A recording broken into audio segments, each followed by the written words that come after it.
السلام عليكم ورحمة الله وبركاته، حبايب قلبي ومتابعين المحترمين. ألف ألف شكر، ربنا يجعله في ميزان حسنكم، ربنا يبارك لكم. أي أم أيمن صوتك متغير؟ لا والله كنت مسافرة يا حبايب قلبي، وجيت من السفر نمت. ما دريش بنفسي، انت عارفين السفر بقى والتعب. كنت رحت عند اختي بشوفها واشوف الحبايب. يا رب ما تتحرموا من حبايبكم ابدا، وكل سنة وانتم طيبين وفي بيوتكم متهنين وبولادكم فرحانين. اللهم امين يا رب العالمين. ربنا يرحم جميع موتى المسلمين، يرحم بنتي وجوز بنتي، ويرحم كل اللي سبقونا، ويشفي كل مريض، وينصر جميع الشعوب يا رب، ويجعل كل اللي بيقف معايا في ميزان حسناتكم يا حبايب قلبي. ربنا يحبب فيكم الرب والحصى اللي في الارض ويستركم دنيا واخره. طبعا المكان اللي انا بروح فيه ما بيبقاش فيه نت خالص، حتى لو انا اللي عامله الباقة على التليفون ولا تعرفي تتصلي ولا تتكلمي، هناك ما بقاش فيه شبكة. حبايب قلبي، كل اللي جاني من عند زاهية متحرمش منكم ابدا، وكل اللي بيكتب كومنت يا جماعة بيشتم فيها، انا مش هرد.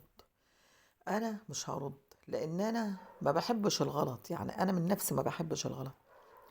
ما ردش الاساءة بالاساءة، خلي اللي يتكلم يتكلم، وخلي اللي يقول يقول، وخلي اللي يهري يهري. فانا مش هرد على حد خالص، انا بكبر دماغي ما بردش. احنا في اشهر حرم، ولما فيش اشهر حرم هي ده عادتي يعني. هي ده عادتي، ان انا بس لما بيصعب عليا بقول حسبنا الله ونعم الوكيل. لو قالت ان انا ارد مثلا واقول لها انت اللي فيك وانت لا، انا بقول حسبنا الله ونعم الوكيل بس. حبايب قلبي، طبعا يا حبايب قلبي، انتوا عارفين ان انا بحبكم قد ايه، ربنا يسعدكم، ربنا يبارك لكم. الايام دي مش هتتعوض يا حبايب قلبي، اقسم بالله. اللي بيفوت من العمر مش راجع، واللي بيعدي مش راجع. وكل كلمة على فكرة يا جماعة، كل كلمة بتتقال بتتكتب. ويا ويلكم، والله يا ويلكم يا ظلم ليلكم. كل اللي بيطلع يسب أعراض، وكل اللي بيشتم، وكل اللي بيغلط، وانتوا فاكرين ان دي شطارة؟ مش شطارة.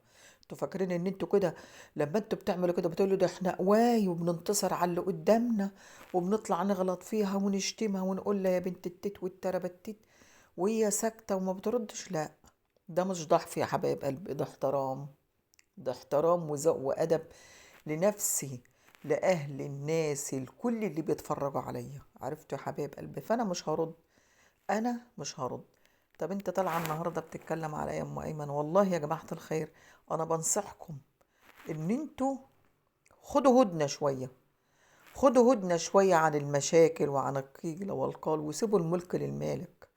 ربنا هو اللي عالم، هو اللي عالم بكل دبة. عارفة دبة النملة في الأرض دي؟ ربنا عالم بيها، ربنا ما بينساش حد. والأرزاق بإيد ربنا يا جماعة، الرزق ده بتاع ربنا. بقول لك اجري يا بني آدم جري، روح اشغل رزقك لم تحوش. فربنا إن شاء الله ربنا كبير وهيديلك حقك يا زاهية. ما ترديش، ما ترديش خالص يا زاهية على حد. خليك في فيديوهاتك، خليك في بيتك، خليك في ولادك زي ما أنا بقول لك كده. كل اللي متابعين زاهية داود اقفوا وياها، اقفوا في ظهرها، سندوها يا حبايب قلبي، سندوا زاهية، وقفوا معاها. وبرجع بقول يا حبايب قلبي، اللي اختلف في الرأي لا يفسد في الود قضية، وده الإخوات لعل وعسى ربنا يوقف لهم ولاد الحلال، وربنا يرجعهم لبعض، لأن هم أخوات يا جماعة الخير، مهما يحصل هم أخوات. بس الظلم ظلمات يوم القيامة. فإن شاء الله ربنا يقف معاك. طبعا يا جماعة الخير، كل محبين زاهية داود وكل متابعين زاهية اقفوا معايا يا جماعة، ما تسيبوهاش، اقفوا في ظهرها.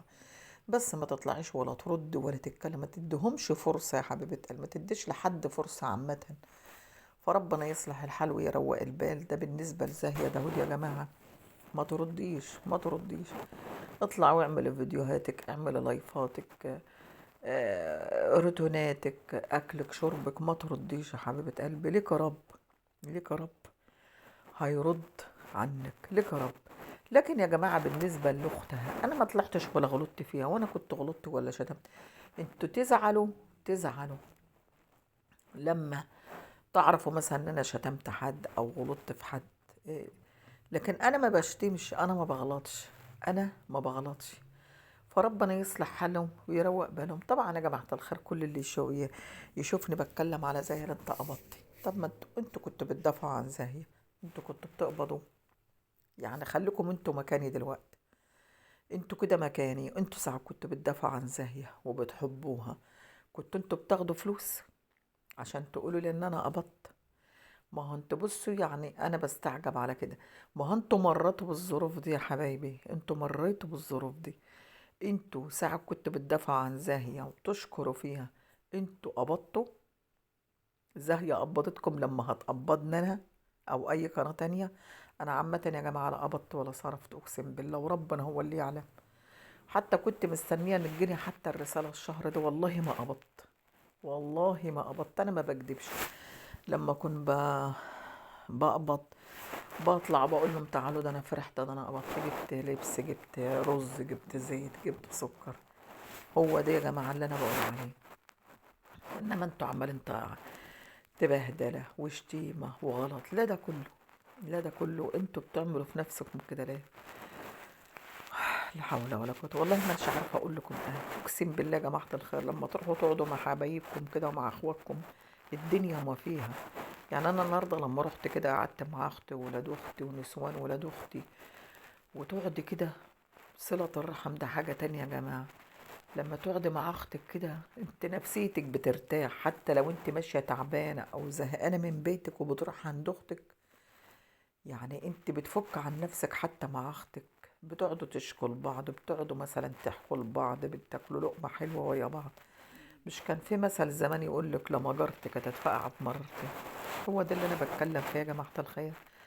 فيا بالي الاخت والاخ يا جماعة، والله ما حد ياخد من الدنيا حاجة، ولا الاخت ولا الاخ عمره ما يتعوضوا ابدا. انا مش هخش في تفاصيل بتاع العيلة لان حواراتهم كتيرة وكلامهم كتير يا جماعة. انتوا شايفين كل واحد اهم حاجة عنده الفلوس والدولار والدعم. ده هم معروفين كده، يبيعوا ابوهم وامهم عشان خاطر الفلوس. محدش يزعل مني يا جماعة، قلت لكم الزيت مش زيتون. اللي يبقى مع زاهية يتغلط فيه، اللي يسيب زاهية مش عارفة والله. انا مش عارفة اقسم بالله. لا حول ولا قوة، ربنا يكملها بالستر، ويبعد عنك ولد الحرام يا زاهي، ويبعد عنك اي حاجة وحشة ان شاء الله. وربنا يهدي، ربنا يهدى ان شاء الله. ما ترديش يا بنتي، خليك في محتواك، خليك في فيديوهاتك، ما ترديش. لكي ملكين بيردوا، والله يا جماعة ربنا بيرد الغيبة. هتدعي هترد عليك، هتدعي هترد عليك، هتقولي كلمة حلوة هترد. فما تردش خالص، نصيحة مني ما ترديش، وربنا معاكي.